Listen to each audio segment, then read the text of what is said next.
Welcome to my channel. இறால் பிரியாணி வரகடுப்புல வச்சு பண்ண போறோம். வீடியோ செம்மையா இருக்கு, செஞ்சு பாருங்க. வீடியோக்குள்ள போயிடலாம் வாங்க. இறால் கழுத்து முன்னாடி மஞ்சள் தூள் போட்டு குளிப்பாட்டிக்கலாம். எதுக்கு மஞ்சள் தூள் எல்லாத்துலயும் போறோம்னா அல்லது நீச்சல் வாசனை போறதுக்காக தான் போறோம். அதே மாதிரி சின்ன சின்ன பேக்டீரியா கொள்றதுக்காக போட்டிருக்கோம்.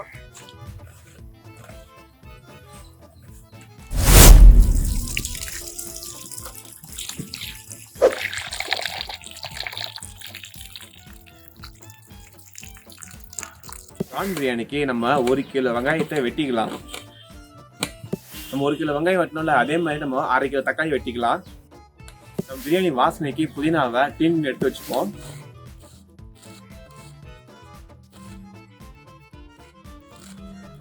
ஒரு கிலோ பிரானுக்கு 1 கிலோ அரிசியை முதல்ல ஊற வச்சுப்போம். பிரியாணி பண்ண சக்கையை அடுப்பு வச்சுக்கலாம்.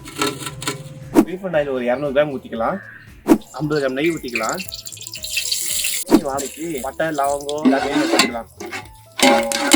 பட்டை லவங்கம் நல்லா பொரிஞ்சிச்சு. நம்ம வெட்டி வச்ச வெங்காயத்தை சேர்த்துக்கலாம். தேவையான உப்பை நம்ம வெங்காய வேகத்திலேயே போட்டுக்கலாம். நம்ம ஏன் உப்பு வெங்காய வேகத்தையும் சேர்த்துக்கிறோம்னா அப்போதான் உப்பு நல்லா கரைஞ்சி பிரியாணி நல்லா மிக்ஸ் ஆகும். அதே மாதிரி வெங்காயம் நல்லா வேகும். வெங்காயம் நல்லா வெந்து வந்துடுச்சு. நம்ம அது கூட அரைச்சி வச்ச இஞ்சி பூண்டு பேஸ்ட் சேர்த்துக்கலாம். இஞ்சி பூண்டு நம்ம அரைச்சி வச்சிருக்கோம். இஞ்சி ஒரு 100, பூண்டு ஒரு 50 சேர்த்து அரைச்சி எடுத்து வச்சுக்கலாம். பிரியாணி சேர்த்துக்கலாம். இஞ்சி பூண்டு நல்லா வெந்து எண்ணெய் நல்லா திரிஞ்சு வருது. நம்ம இது கூட வெட்டி வச்சு தக்காளி சேர்த்துக்கலாம். காரத்துக்கு பச்சை மிளகாய் கீரி வச்சிருக்கோம். தக்காளி நல்லா வெந்துட்டு எண்ணெய் நல்லா திரிஞ்சு வருது பாருங்க. அது கூட நம்ம எடுத்து வச்ச பிரியாணி மசாலா சேர்த்துக்கலாம்.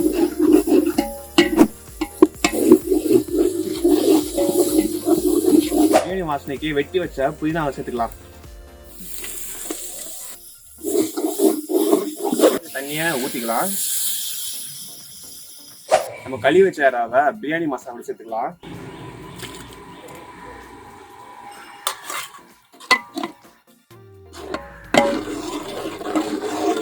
கிரேவி நல்லா முட்டை விட்டு கொதிக்குது.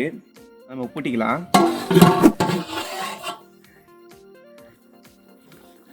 பிரியாணி அரிசி ஊற வச்சிருந்தோம். அது பிரியாணி மசாலா சேர்த்துக்கலாம்.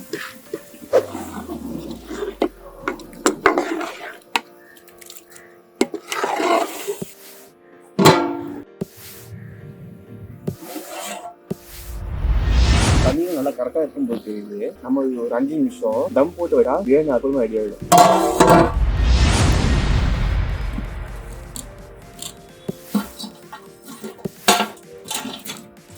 தம் போட்டு 15 நிமிஷம் ஆயிடுச்சு. ஓப்பன் பண்ணி பார்க்கலாம்.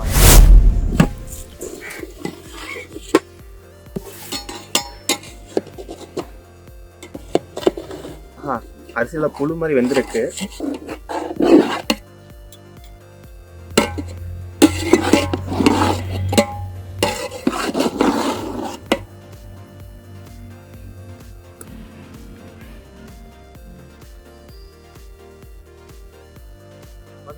இறால் நல்லா வெந்திருக்கு.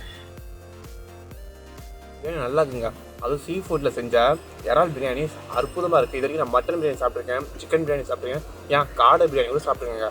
நான் இந்த மாதிரி ஃபஸ்ட் டைம் வீட்டிலேயே இறால் பிரியாணி செஞ்சு சாப்பிட்றேன். டேஸ்ட் செம்மையாக இருக்குது. வீட்டில் ட்ரை பண்ணி பாருங்கள். மறக்காம சேனலை சப்ஸ்கிரைப் பண்ணி டாட்டா.